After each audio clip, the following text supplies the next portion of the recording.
Picture this. The year 950 after Christ, somewhere in the churning grey hell that is the North Sea in autumn. You're gripping the steering oar of a Viking merchant vessel, say, a Nar, and the waves towering over you are 3 times the height of a grown man. Think about that for a moment. If you're 6 feet tall, you're looking up at 18-foot walls of water crashing down on your wooden ship. The square sail above you, that proud symbol that every Norse sailor believed looked like Thor's own hammer, is straining against its rigging like a caged beast trying to break free. Now, here's the thing that would keep you awake at night if you were a Viking merchant. 1 out of every 3 ships that ventured into these waters never came home. 1 in 3. Imagine if modern airlines had those statistics. If every 3rd flight you boarded had a 33% chance of disappearing forever. That was the brutal tax the North Sea demanded from anyone daring enough to cross her domain, and the Norse had been paying it for generations. Young Floki Vilhjalmsson knew this reality better than most. He'd grown up in the shipyards of Trondheim, where the constant ring of hammers on iron rivets created a rhythm as steady as a heartbeat. The air itself was thick with tar and sawdust, the very essence of Viking maritime power. His father, Vilgurth the Steady-Handed, was a master shipwright whose reputation commanded respect from jarls and wealthy merchants across Norway. When Vilgurth spoke about ships, even the most arrogant sea king listened. But Floki saw something that others refused to acknowledge, something that would have been considered heretical if spoken aloud. Their beautiful ships, these magnificent vessels with dragon heads snarling defiance at the waves, with hulls that could flex with the sea rather than fight it, were failing them. And the reason was staring them in the face every single day. The traditional square sail, that sacred symbol of Norse seamanship, could only catch wind from directly behind or slightly to the side. When you think about it, this is like having a car that can only drive downhill. Sure, it works wonderfully when conditions are perfect, but what happens when you need to go in a different direction? When storms drove from the wrong angle, which they did with maddening frequency, Norse sailors faced a choice that was really no choice at all. Row your heavy merchant vessel against mountainous seas until your crew collapsed from exhaustion, or die. The morning after Floki survived his 3rd near drowning, and by this point, he was barely 20 years old. He sat in the mead hall listening to something that had become tragically routine. The widows were keening for their lost husbands, their voices rising and falling in ancient rhythms of grief. Nearby, merchant Björn Silvertongue was doing what we might call a damage assessment, though his methods involved counting silver pieces rather than filing insurance claims. 2 ships gone, 40 men lost, enough silver to buy a small farm, all claimed by the autumn storms that swept down from the Arctic like the breath of angry gods. The economic stranglehold was slowly crushing Norse ambitions. Trading seasons lasted a mere 4 months. Imagine trying to run a modern shipping company that could only operate from June to September. Military campaigns could only strike predictable targets because you couldn't sail against contrary winds. And exploration beyond familiar waters? That meant accepting that many of your people would never return. But here's where our story takes an interesting turn. As Floki sat there, listening to the familiar sounds of loss and economic ruin, he watched something that would change everything. An autumn leaf had found its way into the mead hall, and instead of falling straight down like any sensible object should, it was spiraling and dancing on the air currents. Its curved surface was actually defying gravity, catching invisible forces and using them to soar. The dangerous thought that took root in Floki's mind that day would have gotten him branded a heretic by the shipwright guilds. What if the sacred square sail, 200 selv, that symbol every Norse child learned to revere as Thor's blessing upon their people, was actually their curse? Think about the implications of that question for a moment. Here was a civilization that had built its entire identity around maritime supremacy. The Vikings weren't farmers who occasionally went to sea. They were a people whose very soul was tied to their ability to cross oceans. Their gods were maritime gods. Their poetry celebrated sea voyages. Their economy depended on trade routes that stretched from Greenland to Constantinople.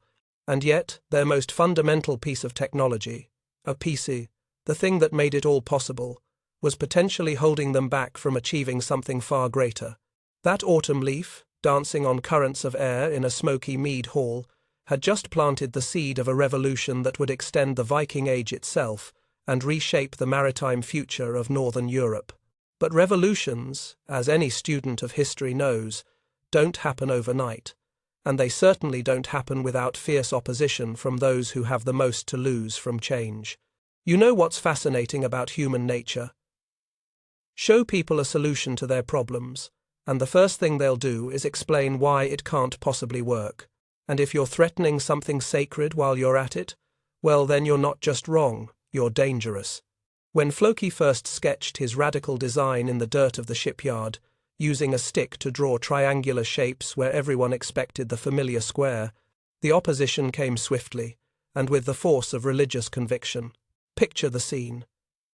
Here's this young man, barely past his 20th year, literally redrawing the fundamental symbol of Norse maritime power in the sailed dust at his feet. The triangular sail he envisioned, inspired partly by tales he'd heard from Arab merchants and partly by his own observations of how leaves and birds moved through the air, seemed like nothing less than an insult to everything Norse shipbuilders held sacred. Master Thorgrim Ironbeard, leader of the Shipwrights Guild, and a man whose reputation was built on 40 years of traditional craftsmanship, declared that changing Thor's hammer sail would bring divine wrath upon them all.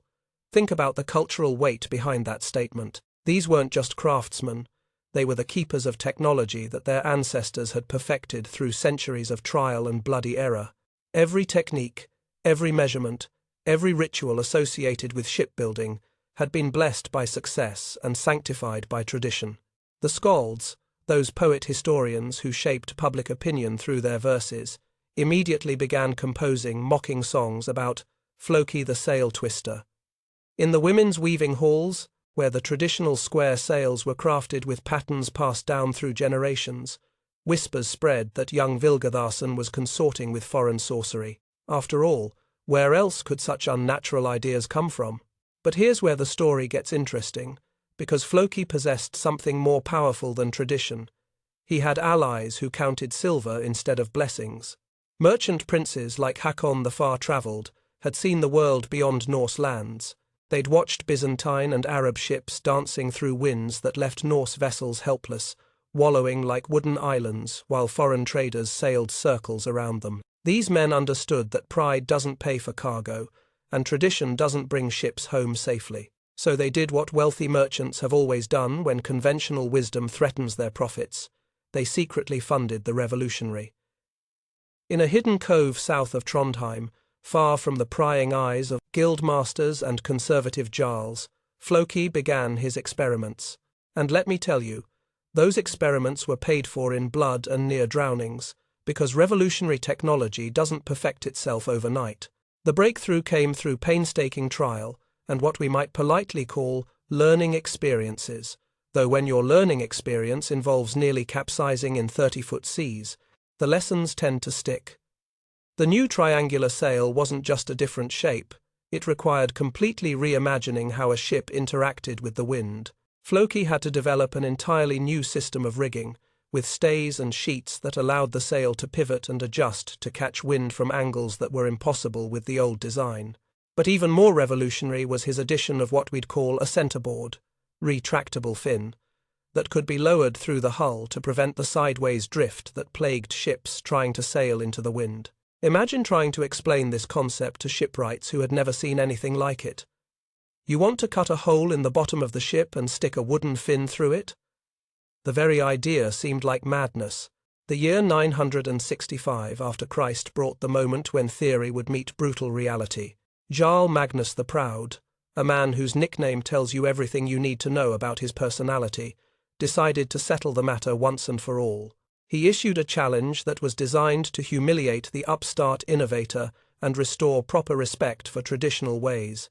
The terms were simple and devastating. 5 of the finest traditionally rigged longships would race against Floki's single modified Knar. The course would run from Trondheim to the Shetland Islands and back, a distance of roughly 400 miles across some of the most unpredictable waters in the North Sea. The stakes? Everything. If Floki lost, he would accept permanent exile from Norway. If he won, well, Magnus, probably. didn't think much about that possibility. Picture the harbour on that grey morning when the race began. 5 sleek longships with their traditional square sails, each one representing centuries of refined craftsmanship and crewed by experienced sailors who knew every trick the old technology could offer. And then there was Floki's vessel, which he had renamed Wind Dancer, a merchant knarr that looked strange and foreign with its triangular sail and mysterious underwater appendage. The first day went exactly as the traditionalists expected. With favourable winds from behind, the longships pulled ahead, their square sails bellied out proudly as they carved through the swells toward the Shetlands. By evening, Floki's modified ship was trailing the pack, and you can imagine the satisfaction in the traditional camps. The old ways were proving their worth once again, but on the second day, the North Sea reminded everyone why she was called the Whale Road's most treacherous mistress. The wind shifted to blow from the northeast, directly contrary to their intended course. The traditional ships found themselves rowing against mounting seas, their proud square sails useless flapping cloth as exhausted crews bent their backs to oars that felt like lead weights. And then something impossible happened. Wind Dancer, instead of joining the rowing struggle, adjusted her triangular sail and began sailing closer to the wind than any Norse vessel had ever managed. While the traditional ships fought the sea with brute force, Floki's innovation danced with it, tacking back and forth in a zigzag pattern that somehow allowed him to make steady progress toward his destination. When Wind Dancer arrived back in Trondheim harbour 2 full days before the first traditional vessel limped home, having sailed directly through winds that forced the others to row for hours until their crews collapsed from exhaustion, even the most stubborn skeptics fell silent. The impossible had become a reality, and the very foundations of Norse maritime tradition had shifted beneath their feet. But revolutions, as any historian will tell you, create winners and losers, and the losers don't always go quietly into the night. Now here's something that would make any modern business consultant weep with joy. A technology so revolutionary that within 2 years of its first public demonstration, it had completely transformed an entire industry. Because that's exactly what happened after Floki's triumph in the great race of 965 after Christ. News of Wind Dancer's impossible victory spread through the Norse world like wildfire across dry grassland. And I mean that literally. In an age before printing presses or telegraph lines, information travelled at the speed of sailing ships and walking messengers. Yet within months, every major port from Iceland to the Rus rivers was buzzing with talk of the triangular sail and the man who had made ships dance with the wind itself. The transformation began in the shipyards, and if you've ever seen an industry disrupted by new technology, you'll recognize what happened next. Within 2 years, the sound of innovation echoed from Bergen to Hedeby as master craftsmen scrambled to learn techniques that would have gotten them laughed out of their guilds just seasons before. The old shipwright masters who had once mocked Floki now found themselves travelling to Trondheim like pilgrims, seeking to learn the secrets that could save their livelihoods. But this wasn't just about building better boats. This was about fundamentally changing what it meant to be Norse in the 10th century after Christ. The immediate impacts were staggering. Sailing seasons stretched from 4 months to nearly 7, because ships could now make progress even against contrary winds. Think about what that means for a civilization built on maritime trade. Well, it's like extending the business year by 75% overnight. Cargo capacity increased by 25% due to improved stability. But more importantly, the ability to sail 45 degrees closer to the wind opened navigation routes that had been previously thought impossible. Suddenly, the shortest distance between 2 points wasn't a straight line. It was whatever route allowed you to use Floki's innovation most effectively. The impact rippled through Viking society like waves from a dropped stone, touching aspects of life that seemed completely unrelated to shipbuilding. Women who managed trading households while their men sailed found their economic power expanding dramatically. When voyages became more reliable and predictable, income became more reliable and predictable. When you know your husband's trading ship has a 90% chance of returning instead of a 67% chance, you can make very different decisions about investments, marriages, and political alliances. Even the skalds, Those poet-historians who shaped how the Norse understood themselves had to adapt their art. Traditional verses celebrating ships that rode the whale road gave way to new poetry about vessels that danced with Ran's daughters, the waves themselves. The very metaphors that defined Norse maritime culture had to evolve to accommodate a new reality, where ships worked with the sea rather than simply enduring it. Navigation itself underwent a revolution that matched the ships carrying the navigators. When you can sail closer to the wind, you can dare open ocean crossings that would have been suicide with traditional rigging. Norse sailors developed new instruments and star-reading techniques to match their vessels' expanded capabilities. The old method of following coastlines gave way to bold courses across empty seas, guided by nothing but stars and the flight patterns of seabirds. But it was in warfare and exploration where Floki's innovation truly changed history. King Harald Bluetooth's great naval campaign of 975 after Christ achieved something that previous generations of Norse war leaders had thought impossible, a coordinated winter assault across the North Sea that caught English defenders completely unprepared. Imagine being a Saxon coastal watchman, secure in the knowledge that no Viking fleet could possibly cross hostile waters in winter storms, only to see dragon-prowed ships appearing from windward positions you thought were safe. Raiders could now strike from unexpected angles, appear where defenders thought the wind made approach impossible, and escape pursuing fleets by sailing closer to the wind than their enemies could follow. It was like giving medieval naval commanders the ability to ignore weather entirely, a tactical advantage so overwhelming that it extended Viking dominance for generations. The exploration achievements were even more remarkable.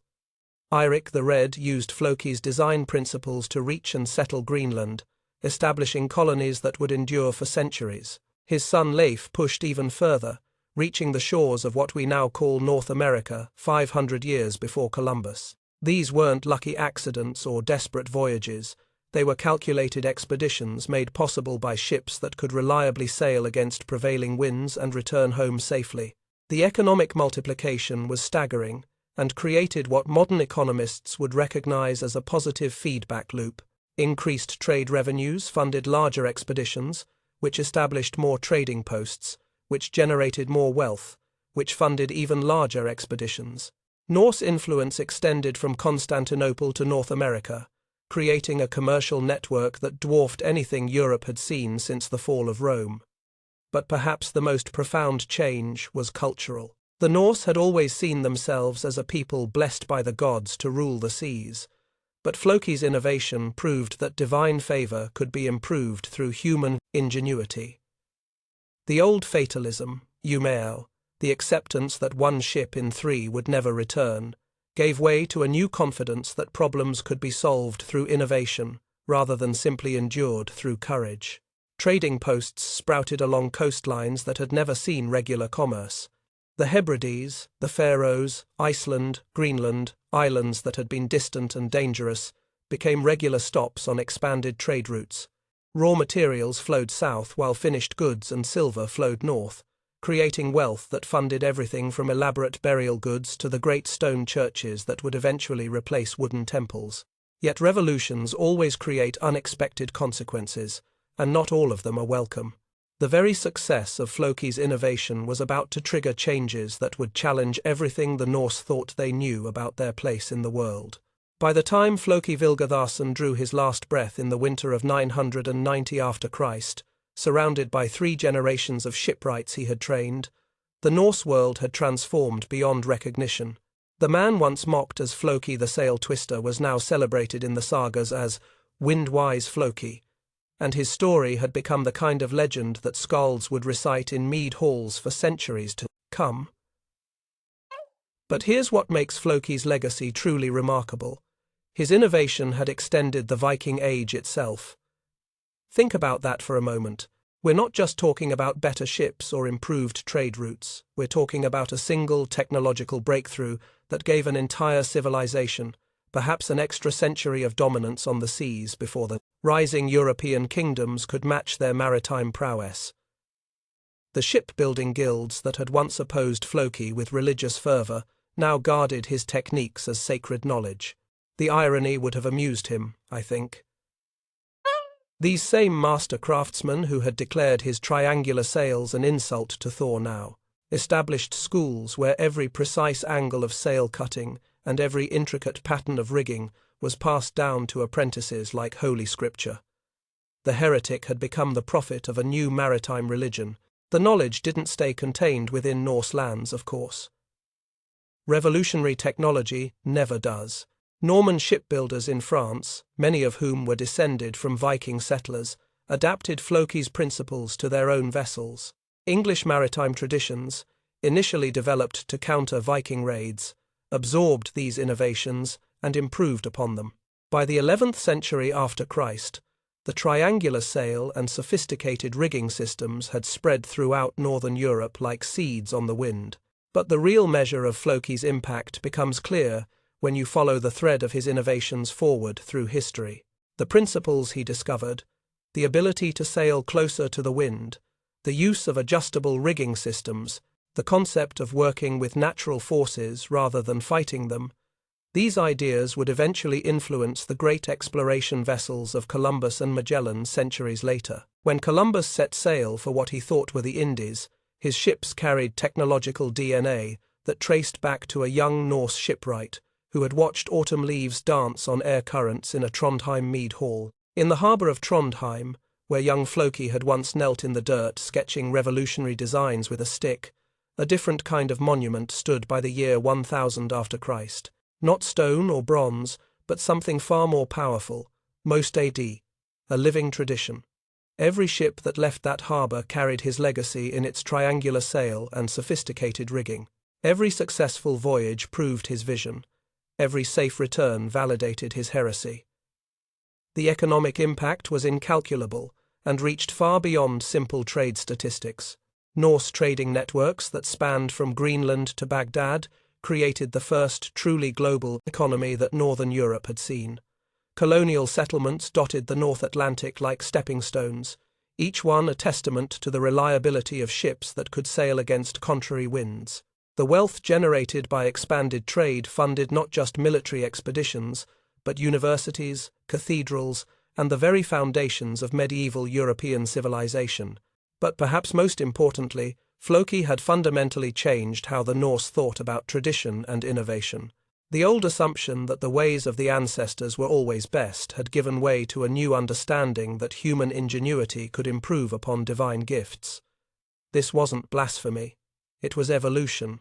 The gods had given them wood and wind and water, but it was up to human beings to figure out the best ways to use these gifts. The maritime culture that emerged from Floki's revolution valued innovation alongside tradition in ways that would have seemed impossible in earlier generations. Young shipwrights were encouraged to experiment, to question established methods, to seek better ways of doing things.